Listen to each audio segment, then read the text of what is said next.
Alright, I've gotten a couple requests to go over general competition gear, so I figured I would break down a couple of rifles and pistols and some sport equipment.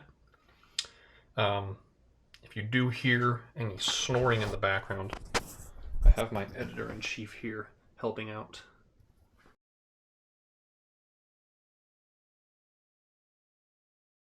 So, we'll start with some rifles.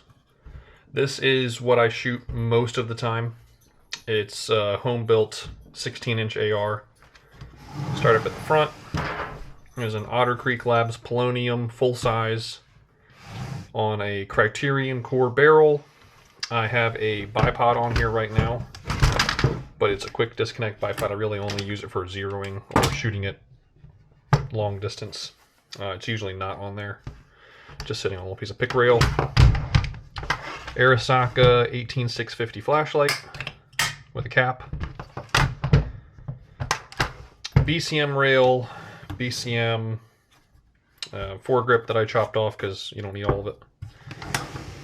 Going back, arrow receiver set, a Vortex 1 to 10 razor, ADM mount, Geisley trigger. I'm trying out this new MK machining grip by Driven Arms. There is, trying out this as well. This is a Parker Mountain Machine version of the bad lever. I forget what it's called.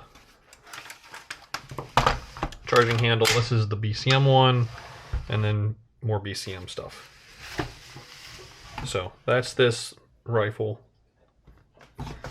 I like LPVOs. I have astigmatism, so I'd have a really hard time seeing red dots. So I've stuck with LPVOs for most competitions just because I can actually see the reticle better. I do also have red dots with magnifiers. I think some sort of magnification is almost required for this. You can get by without it, it's just hard to see stuff. Predominantly at these matches you're going to see just ARs.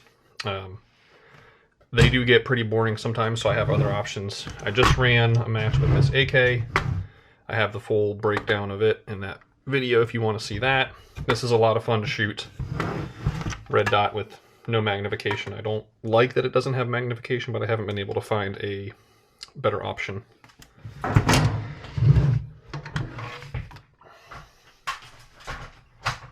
My FAL. I'd like to run this in a match sometime soon. I am thinking about, because the barrel's so dang long, getting it chopped down to 16 and threaded for a suppressor.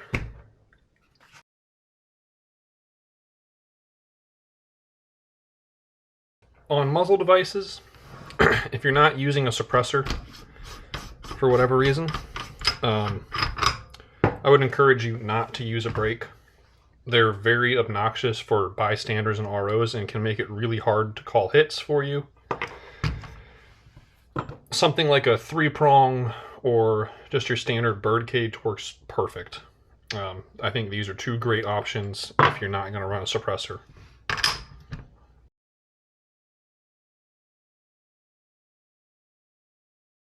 As far as optics, get whatever you like. If it's the red dot and the magnifier, get that. I don't really care for the dual optic setups as much. I see a lot of people running either a top dot or a side dot, and they spend a lot of time switching back and forth between the two and never really seeming to know which one to shoot when. I like to just stick with one optic, then you're always just using that optic. On something like this where the minimum is 5x, I do see a point in having a 1x option. But for the most part, I don't think it's necessary, and I really wouldn't recommend it for most people. That being said, if you have that and you like it and you shoot well with it, then rock on.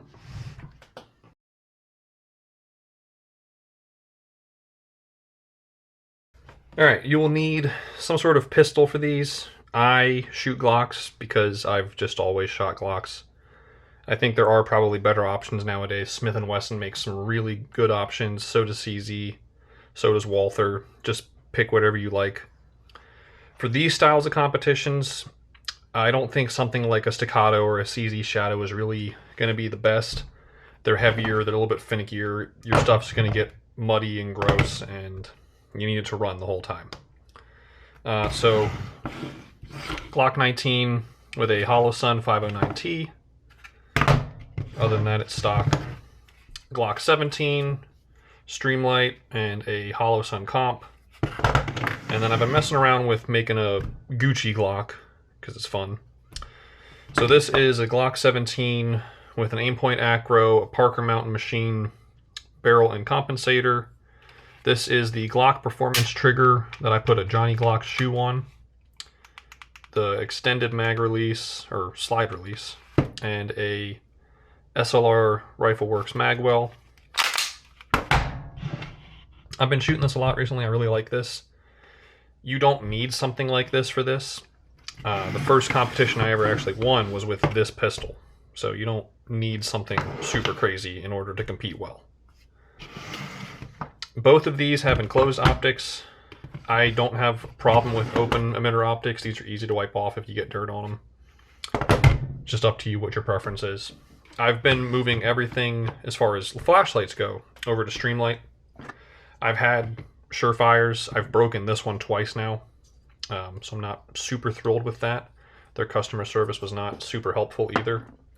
I also think that the output on these is significantly better.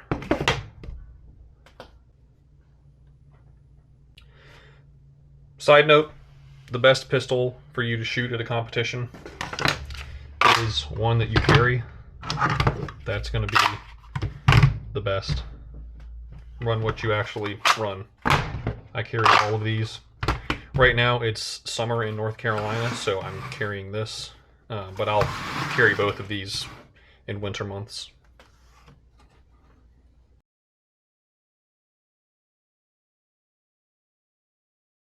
For whatever guns you choose, you're going to need some good magazines. For my pistol, I shoot either factory Glock 19 round mags or 17 round mags. If you're running the PCC, these 33 round mags from Glock are great as well.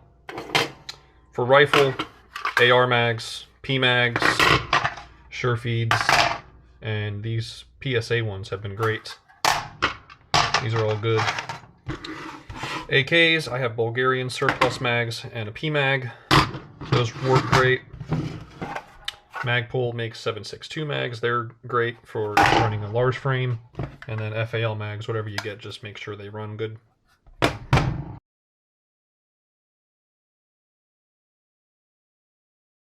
Alright, quick rundown of the belt. It is a Blue Alpha Gear belt. It has a Safariland holster on a mid-ride holster holder thing. I like the Safariland because your gun doesn't come out of the holster when you're moving. If you drop your gun on any of these competitions, that's a disqualification. T-Rex Arms dump pouch. And then I have S-Tac carriers and a Leatherman. This is nice. This is probably the only thing I haven't changed over the past 3 or 4 years outside of the holster. The holster wrap is by me because Modelo told me to do it.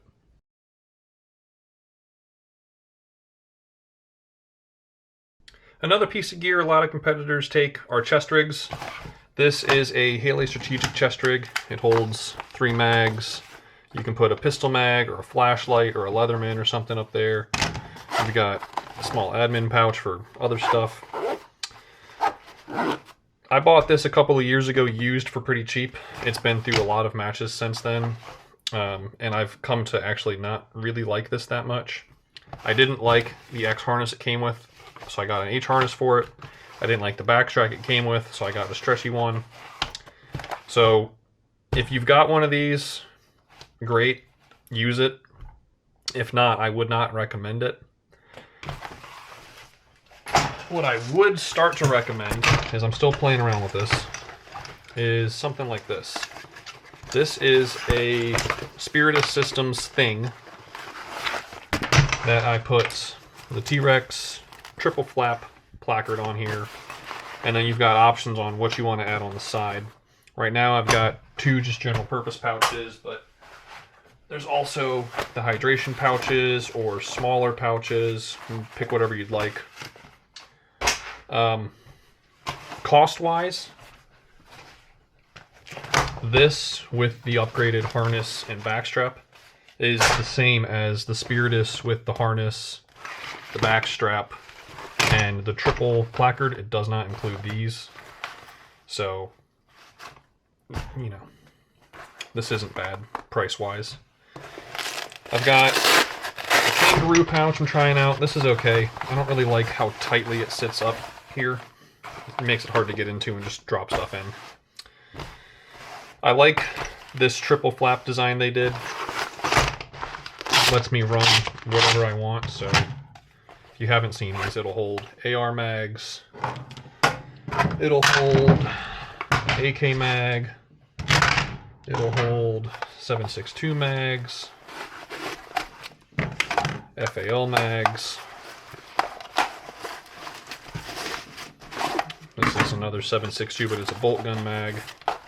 It fits in there. You could put a water bottle in here if you want. Strap that shut. If you wanted to take a bipod with you, you can shove that in there, strap it down. So, gives you a lot of versatility. Radio.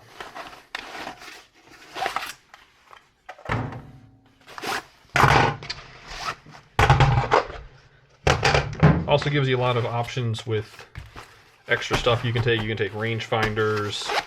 I keep a small bottle of lube in here. And then, is it in here right now? Yes. I keep a small key, so if I need to tighten down an optic screw or change an adjustment, I can do that on the fly with this. And then it's just tethered in so I don't lose it.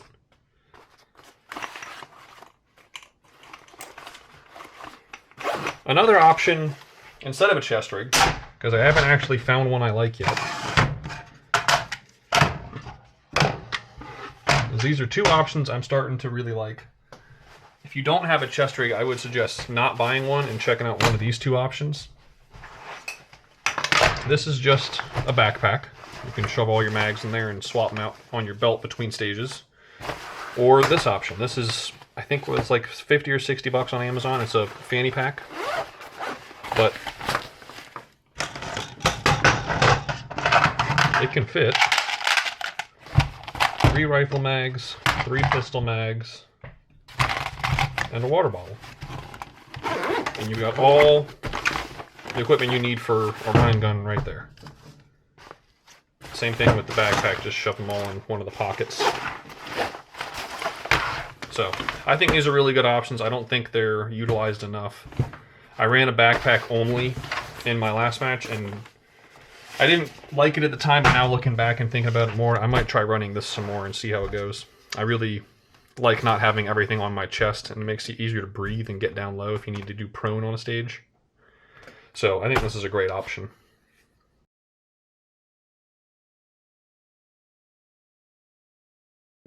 There are quite a few competitions that require the use of the plate carrier. This is what I run. It is a Mayflower plate carrier. I added some shoulder straps just to give it extra padding. And then I changed out the Velcro cummerbund for a quick detach one.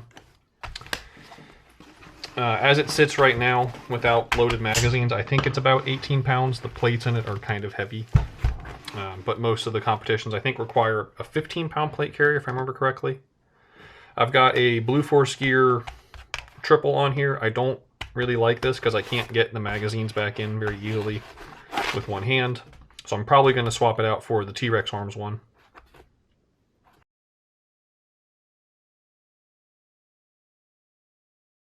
Alright, just another note on support gear. I really do like the use of some sort of dump pouch on either a chest rig or a belt. If you're running between stages and you want to top some mags off, it really makes it easy to take a mag, drop it in here, and quickly access it instead of opening up this pouch, pulling it out, and screwing around with it. Also, it's nice to be able to drop a partial mag or a unloaded mag, an empty mag, on a dump pouch during a stage. You really don't want to be leaving your equipment behind. It's not going to be helpful later if you don't have ammo.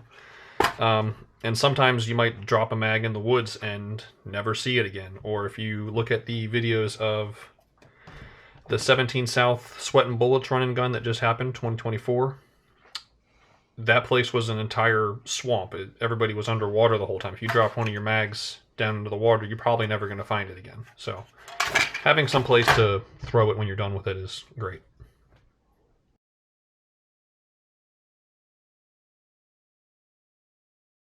Alright, so hearing protection, I like some sort of electronic hearing protection that mutes loud noises and then lets you still hear range commands and talk to people. These are Swordens. I just got these, they're nice. I don't know if I would buy the neckband model again. It's fine, but the classic is probably better. These are Howard Lights. They're significantly cheaper. I stopped using these because I wore them in a rainstorm and they don't work anymore, so they're just passive protection. That's why I bought these Swordens. They say they're waterproof, so we'll see.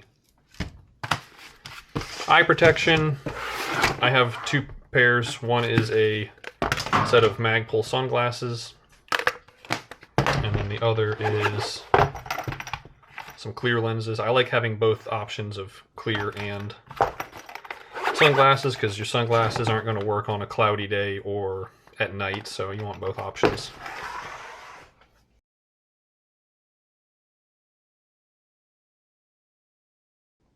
A couple other things that could be useful depending on the match, and this is not really for a match, but shot timers are great. Helps you keep track of your progress, set standards. Depending on what kind of match, there's a DMR match coming up. I'm debating on taking these with me. Just a simple rangefinder and a pair of binoculars. The field of view on a pair of binoculars is way better, and the glass is way clearer than any scope. So it helps you get a better idea of everything going on, and then rangefinder is obvious. It gives you ranges.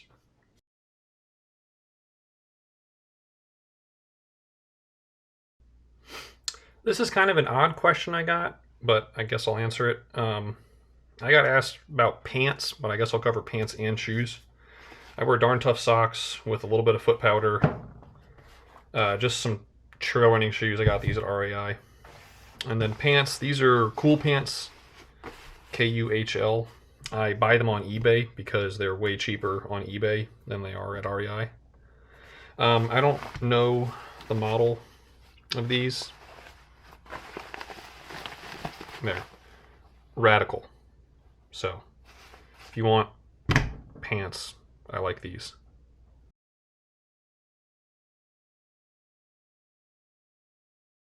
Alright, so those are the gear choices I've made over the last couple of years, trying out different things. You might get something and decide you don't like it, and then try something else. It's fine. You might get something and find it doesn't work for you. I initially really wanted to run a red dot with a magnifier, and I got a red dot and found that it's a giant blob and I can't see it very well, so I had to switch to an LPVO. I've gone through, I think, 4 different handguards now before I finally found one that I actually like. So it's a lot of experimentation and just trying out different stuff. I would not encourage you to buy anything just because you saw it in this video. Go out and actually shoot your stuff and see what works for you. What I like, you might not like, and that's fine. If you see someone that has something you're interested in, ask. They might let you shoot it if you give them some ammo. I don't think I've ever had anybody tell me no, I can't look at something. Most people in this hobby and in this sport are super friendly and happy to share their toys. If you have any questions about anything you saw in this video, please leave a comment down below and I'll try to get back to you as soon as I can. Thank you for watching. And thank you for being quiet.